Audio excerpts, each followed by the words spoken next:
Resonance structures are two or more forms of the same molecules with different distributions of electrons. Resonance occurs when electrons can flow through neighboring pi systems, like double or triple bonds. These are two examples of incorrect resonance structures where there is a loss of electrons and an addition of electrons. In this resonance structure, which is incorrect, the double bond goes here and you just lose these electrons. So that is not a correct resonance structure. In this one, you can see that there is a double bond formed, so you assume that these electrons go there to form that.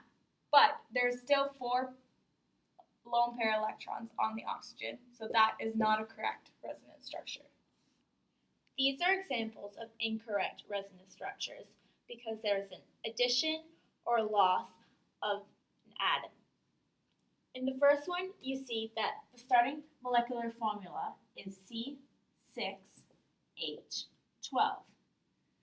The supposedly resonance structure has a molecular formula of C6H13, which means it is not a resonance structure. For the second example, the first structure has a molecular formula of C6H10NH2. Because of the loss of hydrogen, the molecular formula changes to C6H10NH, which makes it not a resonance structure. These are two examples of incorrectly using curly arrows. In the first example, you can see that the curly arrow goes from a positive charge. That means that there are no electrons to be moved from this carbon. So the correct way of moving these atoms on this structure would be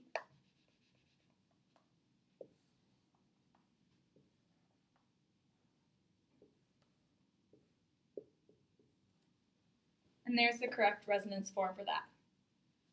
In the second example, there is the movement of a pair of electrons properly, but the resulting resonance structure will have a carbon with 5 bonds, which exceeds the octet rule, so that does not work.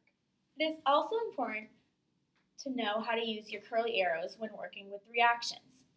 Common mistakes with this reaction would be to start your curly arrow at the hydrogen atom and to grab these electrons. That is not the proper way, as your electrons is where you start your arrow. So these electrons take this hydrogen, which also creates a chain, making these electrons from this bond to attach to the oxygen, which creates a negatively charged oxygen and a neutral H2O. When working with resonance structures, you should also take into account their formal charges. The equation for finding the formal charges is the number of valence electrons minus the number of bonds minus the number of lone pairs. When looking at the nitrogen, you have to take into account that it is from group 5, which means its valence electrons is 5. Then you take away the number of bonds attached to that nitrogen, which is 2. You then take away the number of lone pairs, which is 4. That gives us a formal charge of positive 1.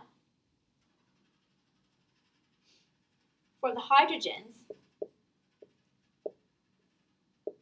they have a valence electron of 1.